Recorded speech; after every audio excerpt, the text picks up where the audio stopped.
Let's see what Jot talking about. All MMO dying, and are we affecting too much?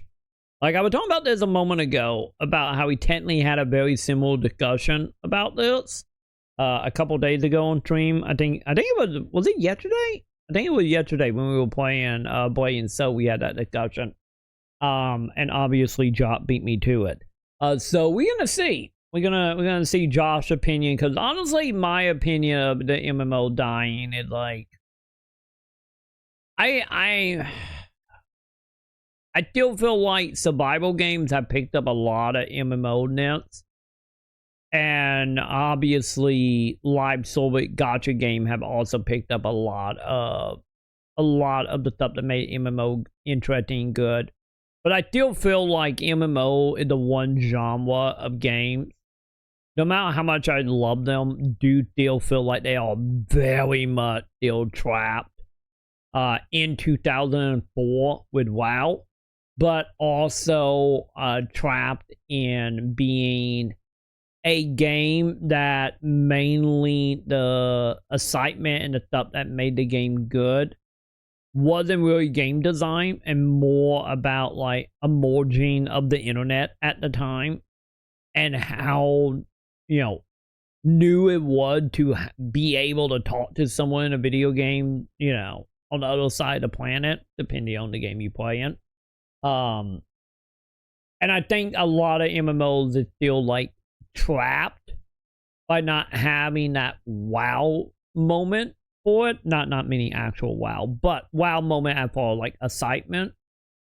Because the whole playing online and talking to people and whatever, you can do that on any platform and any game really for the most part. You know, Xbox Live kind of changed that in so many ways. And by today's standard with like Discord. But on the case of WoW, actual WoW, is I still feel like most MMOs are still chasing that design from like 15 years ago, which is also kind of making it feel super stagnant and feel like every game is the same in just a weekend. But let's see what Jot have to say about it. Mum says it's my turn to make the MMOs dying video this month.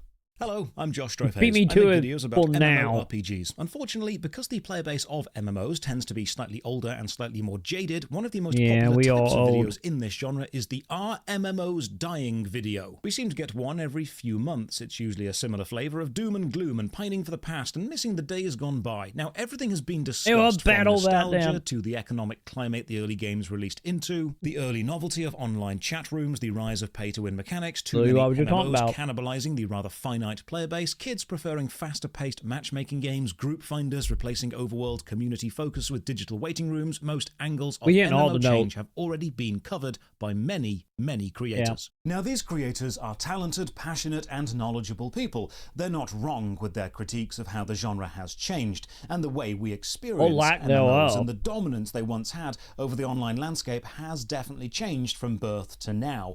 We're not in high school anymore. Those endless late nights of guild runs on TeamSpeak are a memory.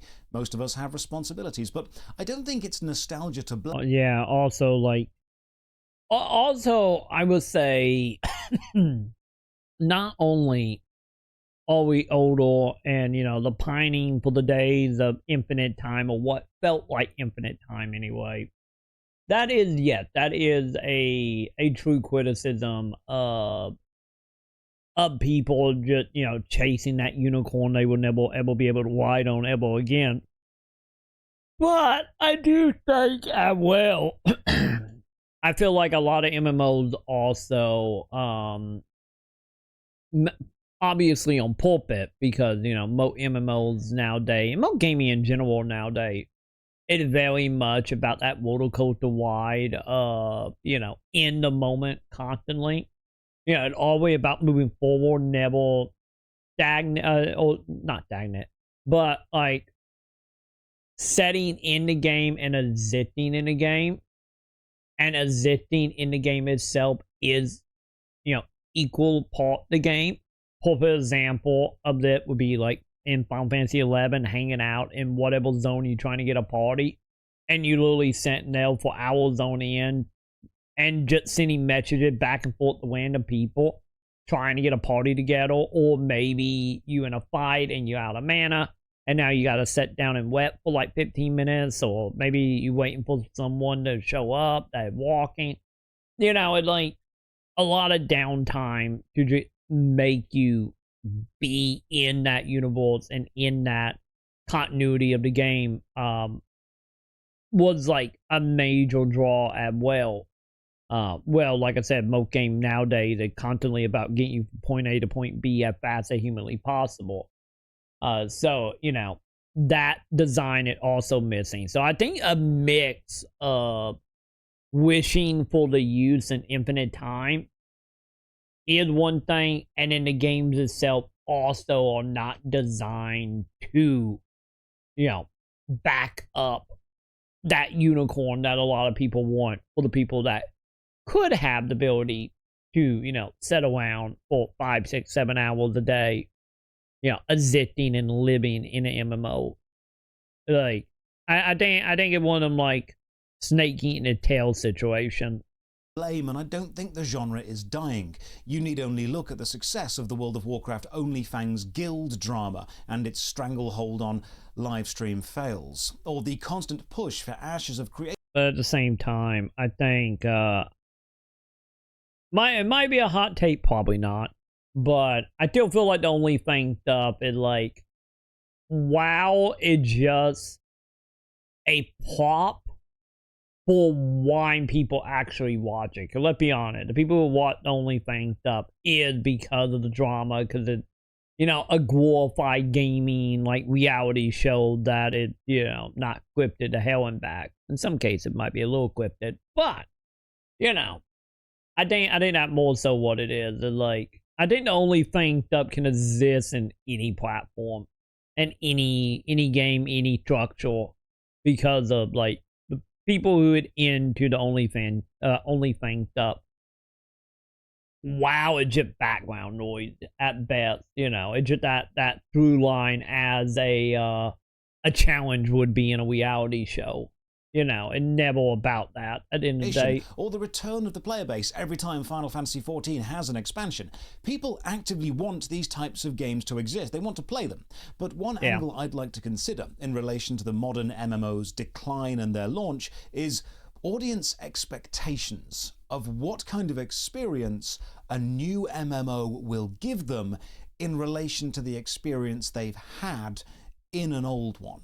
Audience expectations of what this genre is and what games launching into it need to provide from day one are becoming unrealistic. I think we're reaching a theoretical stagnation point, and we now go through cycles of player base burnout, meaning expansion into other games and then contraction back into the main successful few, with each cycle of burnout, expansion and contraction killing off the smaller games that cannot survive, consolidating the player base, which means while new, smaller games within the genre are dying, the genre itself is fine, if concentrated. So let's discuss that. As usual, a massive thank you to all the supporters on Patreon and Twitch who keep this channel alive. More information the reason why people rotate between Final Fantasy and WoW. Now, unfortunately, many deeply enfranchised and sometimes unhinged MMO players assume critique of their favourite game is critique of them. This leads to them sending rather hate-filled messages. Yeah.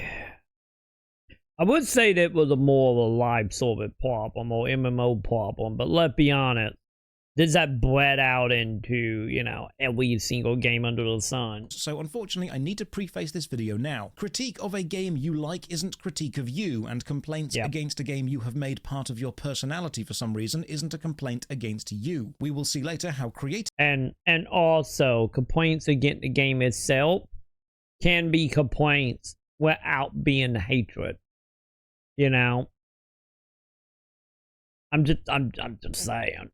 Deep-rooted emotional bonds to a game, essentially validating your physical self through your virtual identity, is absolutely a thing hardcore players do, and many MMOs encourage, but it is also remarkably unhealthy and sometimes even dangerous. Now, for player expectations, context is key here. We need to set a baseline with what normal non-MMO games do, how the player relates to them and enjoys them, and then how all genres change over time anyway, before adding in the absurd development time and costs now associated with MMOs. The curse of the forever game. How many MMOs rely on creating a connection to community over gameplay and then linking it together to explain MMO stagnation? This means we'll be layering understanding of one concept onto understanding of another to get a more complete grip of what's actually happening, but bear with me, I'll break it all down into bite-sized chunks and it will make sense. So let's start with the most basic early video game business model. Here's the classical gaming release, the idealized 5 steps. A company has an idea for a game, so raises some money and makes the best possible game they can. That's important. People then buy it and play it. Back in the day, at least. Complete it. Then they move on and play another game. That's an essential step. But the final step is if a player wants to return and play the game again, they can. Nothing will have changed. Sometimes stuff gets added. Your life situation and the environment. God. There's a getting into, or going to get into the whole thing about what I bitch about MMOs all the time. Of like, you know, if you're not constantly playing them, it's so much of the game that just stop existing. Popular example of it is like Destiny 2 with its original campaign. It don't exist anymore, so if you want to fill in the original campaign, you just gotta watch YouTube video from a decade ago. But that is like an example of that. And that is like, I feel like one of the biggest issues a lot of MMOs have. It just, you know, and no consistency to actual nostalgia.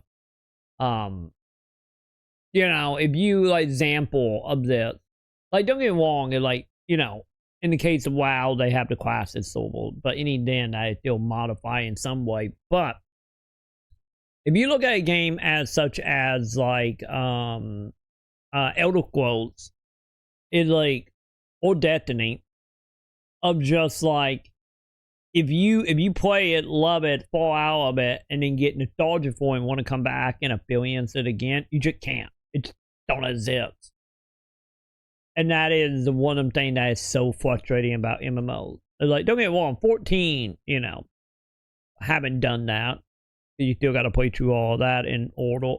But I still feel like, honestly, the best design when it comes to expansion and game changing, it's still Final Fantasy 11. Where you can do the expansions in any order you want. You know, you can do a quest heal, quest fail, complete a whole one if you want, and it all interchangeable. That is still the best way to do this, and no other game does this in the MMO field. And how you doing, Mason? You just in time. I'm bitching about MMOs. How you doing? Involvement of others will of course have changed from the first time you played it to now, but the game experience itself will not. That won't have changed too much at all.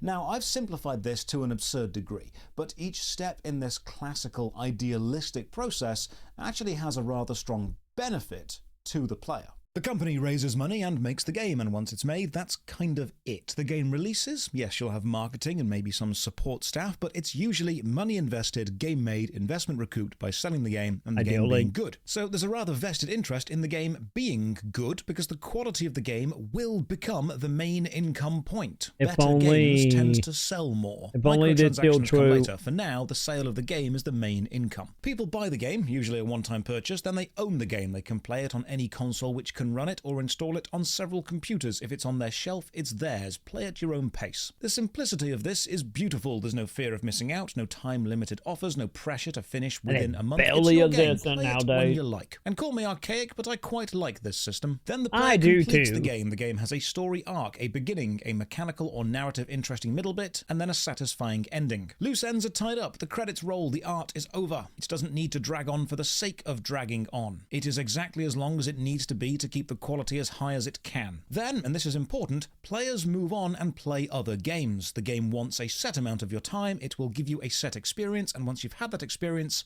off you go. Experience other games. Enjoy variety. The key point is the game doesn't benefit from keeping you around any longer because... But the thing is, nowadays, it does. The longer you stay in and let time, you have to play other stuff, more chance that you're going to spend your money in that game. You know, the whole reason why the conspiracy theory, which is not that far off, about Call of Duty being as big as it is, of making it where you can only install Call of Duty and maybe one other game, is absolutely done on purpose for that design reason. It's so you will have that and only that. And in return, when you go to spend money, they will be the one getting the money. Or they would like to be anyway.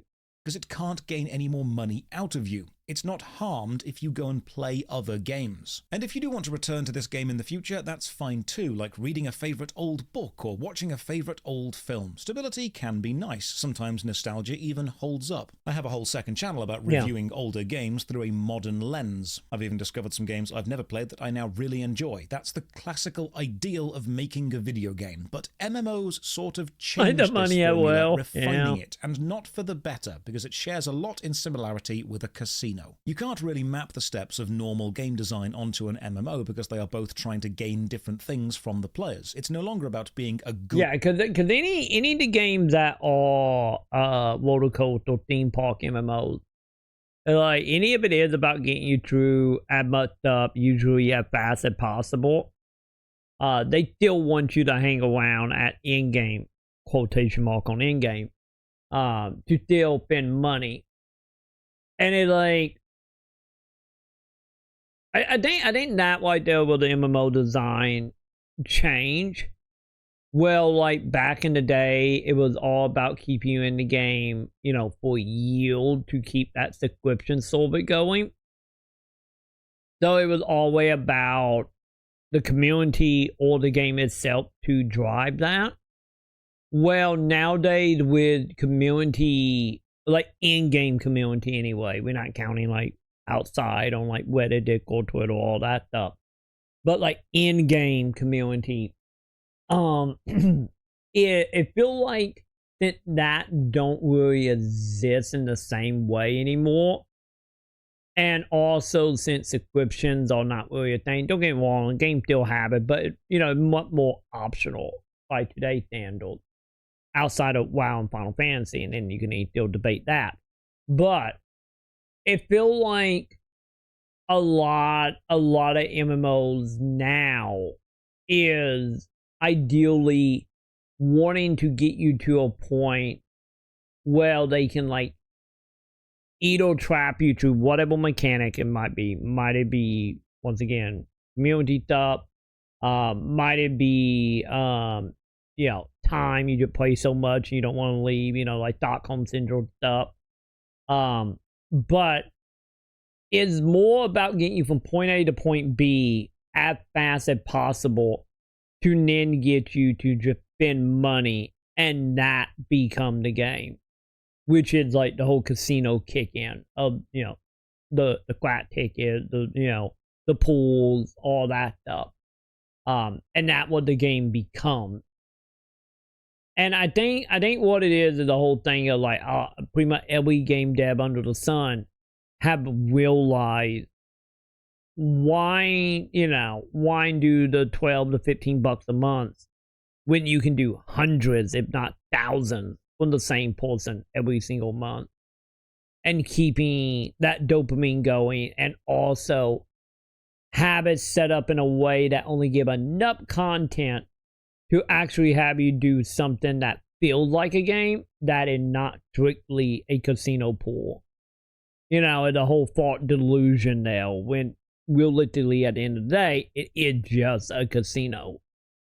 And that's what most games want to get you to nowadays. Good game as much as it is about being a good enough game which holds an online community, and then the connections the players form to the experience as a whole keeps them around. They become citizens and heroes of a virtual world, with all the emotional investment and parasocial attachment that brings. They're not just people playing a game they'll move on from. They are customers and denizens of your online virtual reality, and will stay that way for as long as you can keep them there. The initial sales of an MMO are no longer the primary income source for the game, and this has a knock-on effect on just about everything. First off, the money needed to make a new MMO is just astronomical. Players expect a new game to release with a similar amount of content to other already established games, which is simply unrealistic. If another game has been out for 10 years, it has had 10 years worth of growth. A new game will will not. But players keep demanding it, and companies keep trying to develop it, and development costs go up and up and up, which means they have a vested interest in gaining more and more and more money from you. This leads to a situation where you don't just buy it and play it. You buy it, subscribe to it, and possibly buy the additional battle pass, or in-game premium currency, or cosmetics, or physical collector's edition with exclusive in-game stuff, and now each of these things could be a video unto itself. But the biggest effect of MMO design is in the next two steps. You don't complete it, because MMOs aren't designed to be completed. In fact, the complete opposite. And the few players... Yeah, like, mo MMOs, I feel, is, instead of completion, it is more designed to either be more on the lines of moments of dopamine. So, like, the feel of missing out stuff, the content that will come, might it be a crossover, might it be a new expansion, might it be whatever it is in that camp that is a content that is only around for a certain amount of time. And so it becomes... Shut up, Troy. No, I gotta get my talking out. I'm back on my schedule. I'm back. My old self is back. We are ranting, damn it. Welcome back, X. But like, I feel like that's what it is now. It's not about completion or getting to the end. It's just about like the little moments that come and to pull you back in so you don't miss out on it. Appealed to, you know, having a game that, you know, because let's be honest, old MMO technically, or I should say any newer MMO, you know, technically have the expansion story that you play through and you beat. But the thing that comes from that is, you know, in the case of like, wow, you know, you get your miniature updates after the expansion to finish up the 14 does this as well. And then that stuff just like lean into like the missing out stuff. Don't say you like money if you ain't growing it and investing it. I'm the fucking Uncle Scrooge right here. I make money. I smell money. This is me. Wait, dude. Swim in it, baby. You're not wrong. You're not wrong. Wait, what you got in Coinbase? Holy shit. But yeah, I feel, god damn it. I do feel like you like MMO now. Like, cause to be honest, like we had like 3 types of MMO. We had the MMOs you will play, you will beat the story, you will leave, come back for the next expansion, if at all. Then you have the other MMOs that... You know what's wildly underrated? Gundam? It is underrated. We have MMOs like PSO and, you know, like plenty of other MMOs that are more about the whole feel of missing out. So that instead of having like a proper like ending for the most part, you know, you just have like the little thing to get you to come back into it for a short amount of time. And then you have like the older MMOs that are more sandboxy. And at that point, it's up to you to decide the ending, which it will, you know, a lot of the survival games start kicking in. And the part that survival game have took from MMO is that. So yeah, it like, I wouldn't say an ending don't exist, but, you know, not in the same way.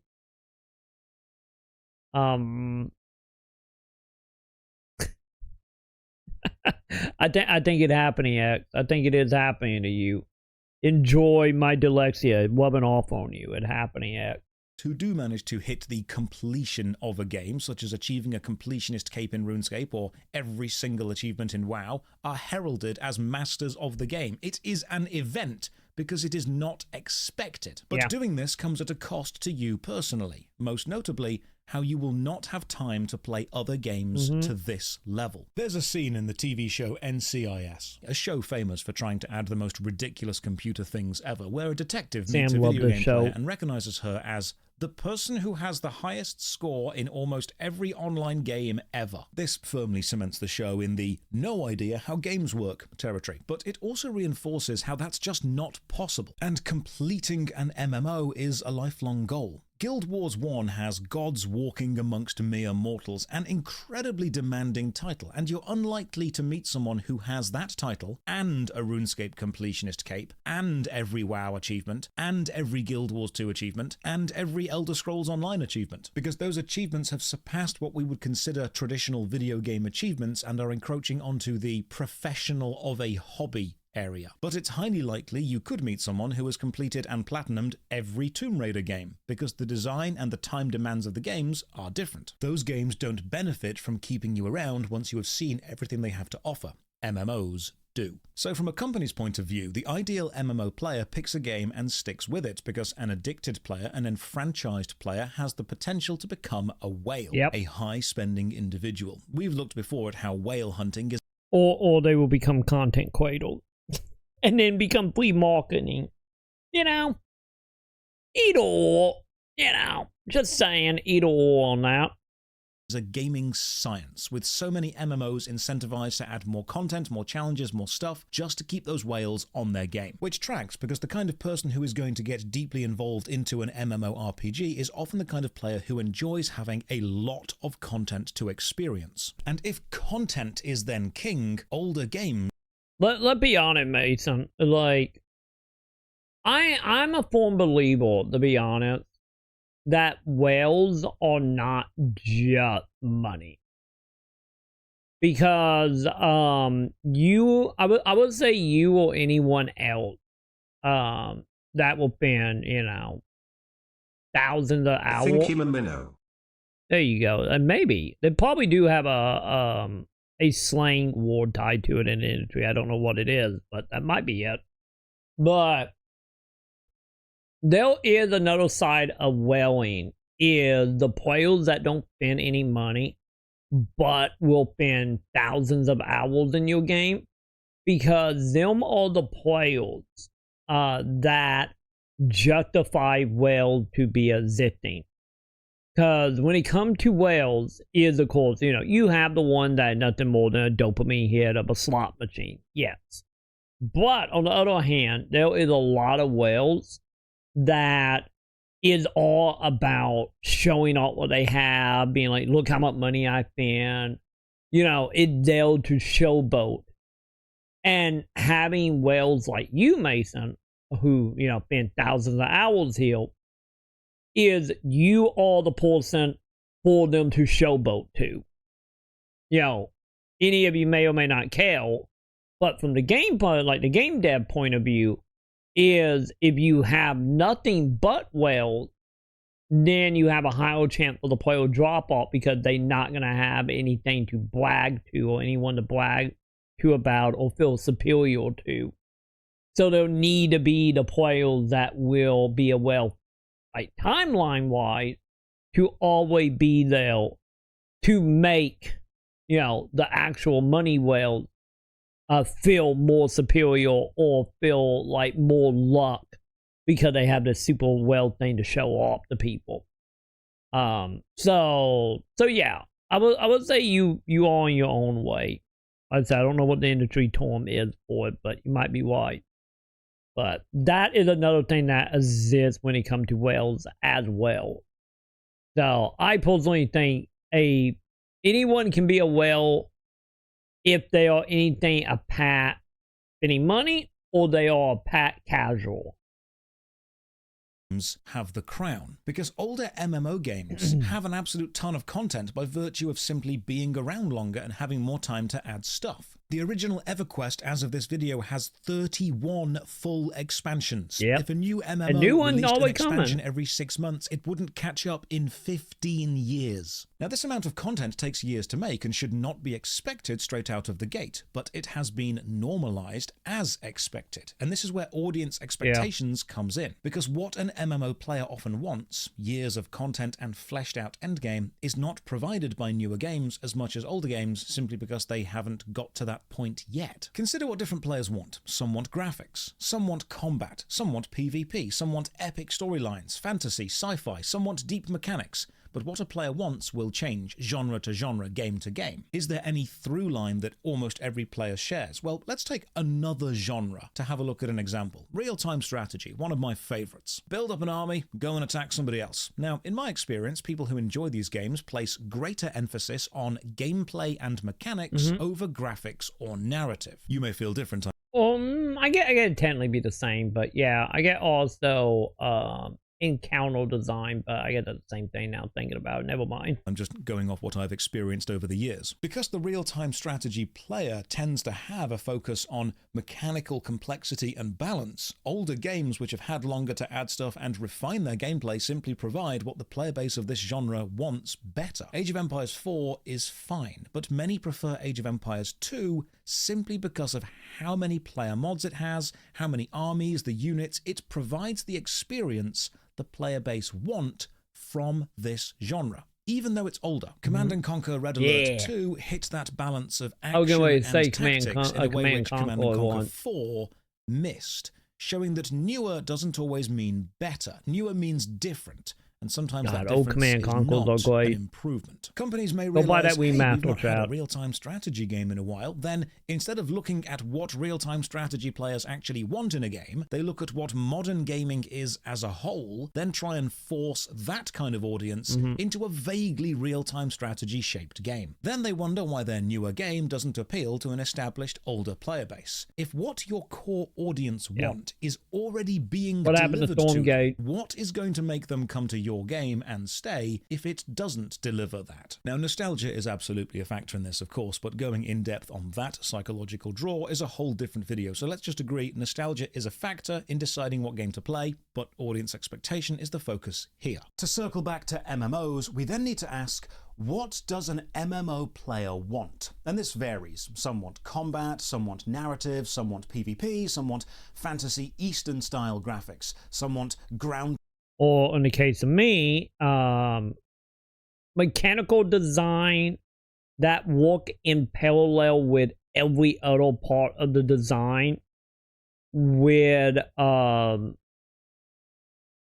forcing the player to engage in the community in a way that is a net positive in the game itself.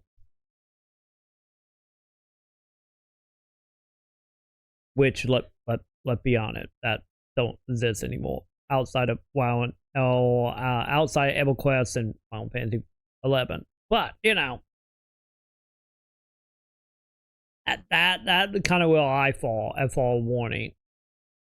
Like I'd be more than happy with just the mechanical overlap.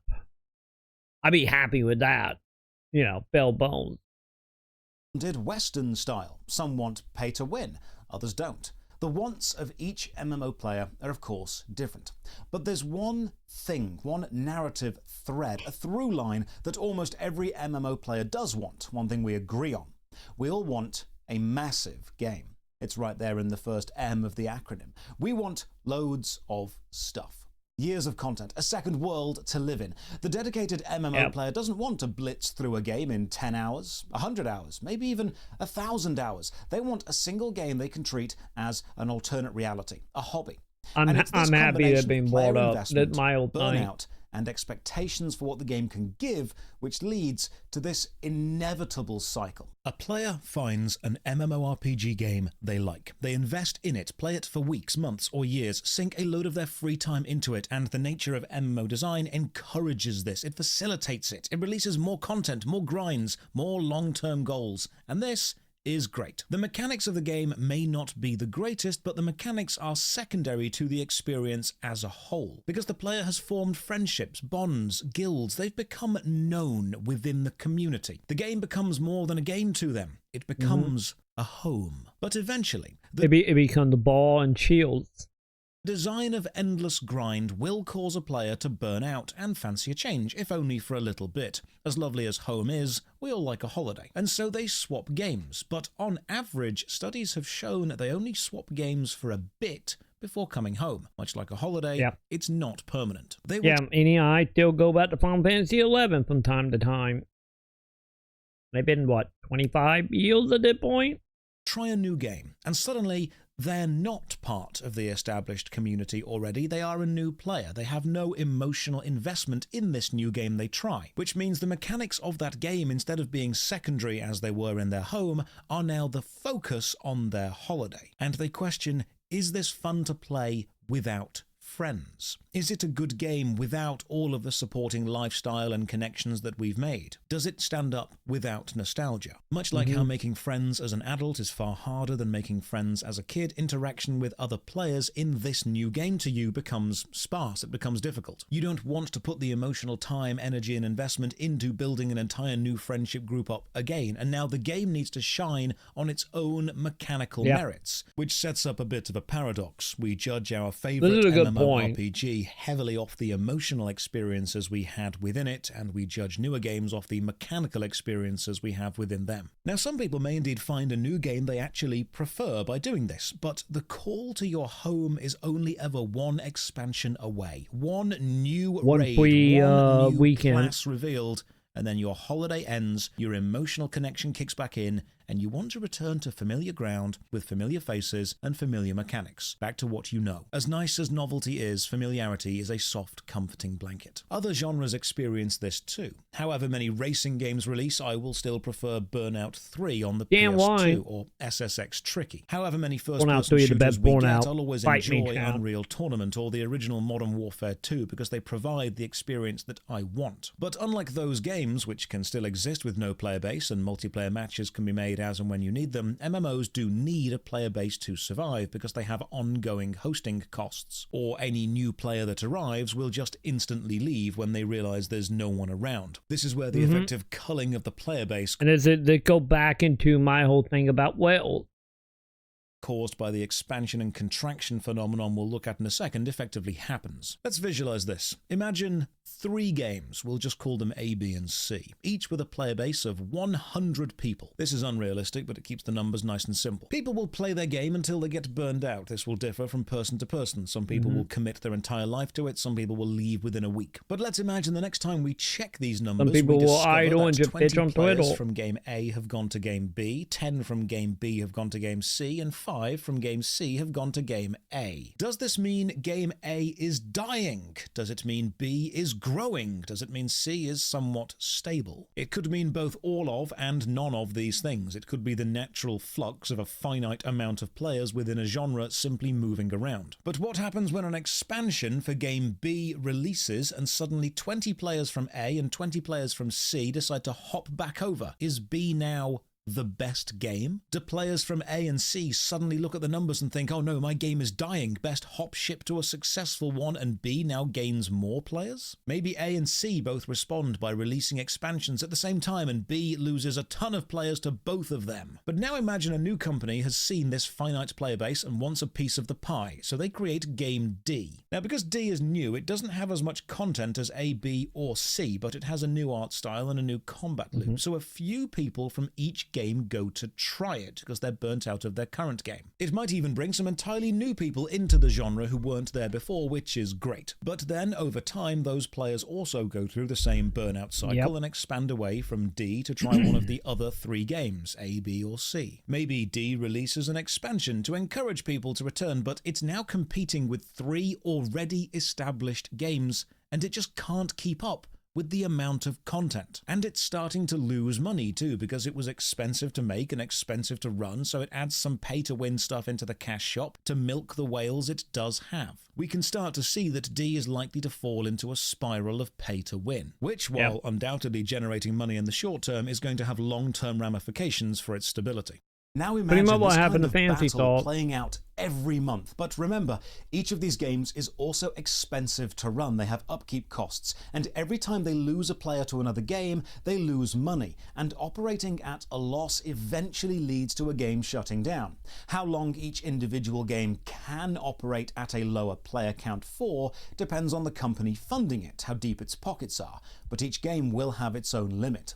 This cycle plays out more and more every year. Players move from game to game, burning out, trying a new thing, then returning home, and every year more and more games try to enter the MMO arena, bringing new players with them into the genre, taking existing players temporarily from existing games, then those players burn out and return home or try other games.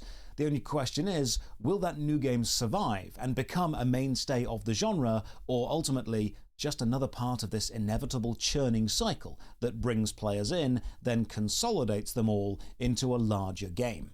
This closed ecosystem of players who want MMO experiences continues to bounce from game to game because for the average player, each game cannot be completed, only played until your own personal burnout limit is reached. This means you'll see established game populations rise and fall like the ebbs and flows of the tide. And then when a new game appears, it will boom in popularity from novelty and holidaying players, then stabilize at whatever population decides to make that game their home, which is usually far lower than the maximum player cap it saw, as many of those players return to their original game. We saw this happen when New World released. If we take regular single-player games and visualize the same system, it would be game releases, gets completed, all the player base move on to the next game, complete it, player base move on, complete, move on, with each game designed to be as fun as it can be so players want to move on to the next one. The MMO genre, by design, wants to keep players on a game as long as possible, which means games need to both evolve but also not change. Because major changes are risky, you are moving the player base on. Sometimes this works. So what happened with Final Fantasy 14 right now? The latter being hugely successful. Sometimes it doesn't, like old school RuneScape and RuneScape the Evolution of Combat, with the older version being more dominant. So with all this theory discussed, why do people say the genre is dying? Well, remember we discussed that whatever a player may want, we all want a massive game. Every expansion and contraction cycle a game survives gives it the chance to become bigger, to add more stuff. It's like those Snake.io games, larger snakes consuming smaller snakes and more content. It's a major pull for the player base. So newer games are expected to release with as much content as the big boys have, but without the years of success and income and adapting. Lol, I subbed to 14, so I'ma be binging D4 and FF14.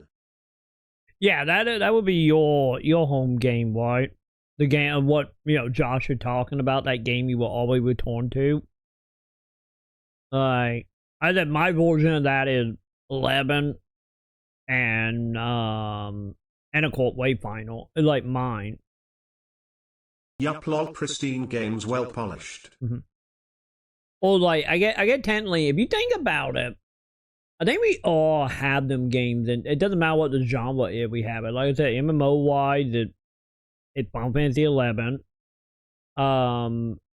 Loot farming, it's way final now, though, not MMO. FF11 I'm done with nothing to really do, and I just finished Thief Relic lol, which took me 7 years on Asusha. Yeah. Yeah, like I said, for me, it's like I still got the last expansion, and other than that, I'm back waiting. But yeah, like you can look at any game and you will see games like that.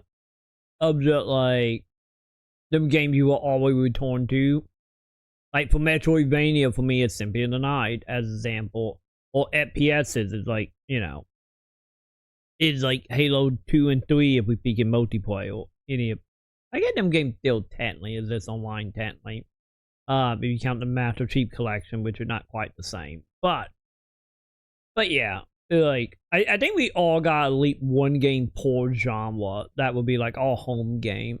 They've gone through. If they don't have this and can't provide the experience that an MMO player wants, how many expansion and contraction cycles can that new game survive? Especially when players will start with that game, discover other games, and then move over to them. This leads to a situation where MMO players on average value the sheer amount of content in a game above other things. Players may have graphical preferences or narrative design preferences, but collectively we all want our massively multiplayer game to be massive. This gives player retention advantages to games which simply have more content, and this is seen in older, more established games. So the genre is not dying because there are still players, but the player expectation of what an MMO is and the extreme amount of content an MMO is expected to have are so warped by what long-term major games have given them that new games struggle to compete. They don't survive the expansion and contraction process, they lose players to large I think the only thing Josh kind of missing out on this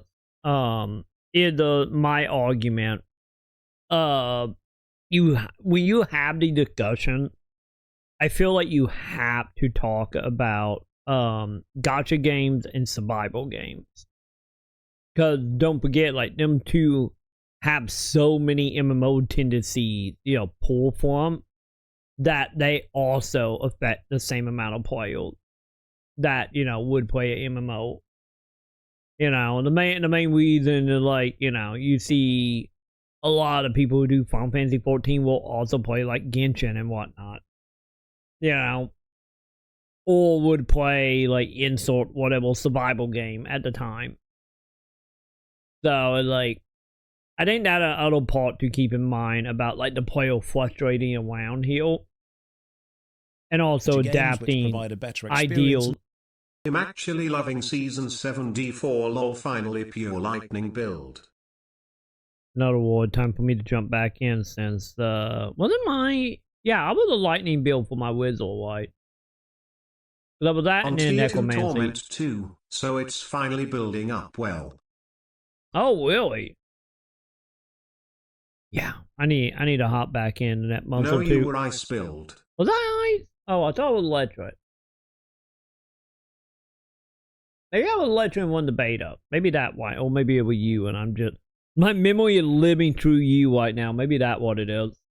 And fall into a death spiral because they're not making money. The gameplay experience and amount of content an MMORPG player wants is just better served by a game that's already been providing that for years. Consider that if World of... Or once again, you have games like Genshin and a lot of other gacha games that are putting out content in like a scene amount of time very quickly. I've been trying to push a lightning build lol without using other elements. It's finally doable, almost still pushing it. I'm pretty sure you will get it. Warcraft had never existed, and yet the genre had still succeeded. If World of Warcraft released as it released back then, today, it itself may not survive. Because it would not have as much... Also, the argument there is... Also, you got to keep in mind, Warcraft was huge at that point, thanks to Warcraft 3 and the Frozen Throne expansion.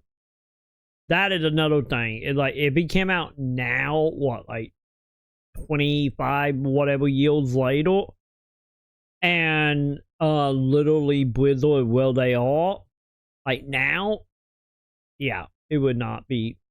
They're getting into like the Mass Effect discussion of how, how BioWare is such a broken company in so many ways, and we're on track record right now, and then not counting what happened with Andromeda. Like, any Mass Effect, like the new Mass Effect, good, will it be as successful just because of all the situations around it, thanks to time and other issues?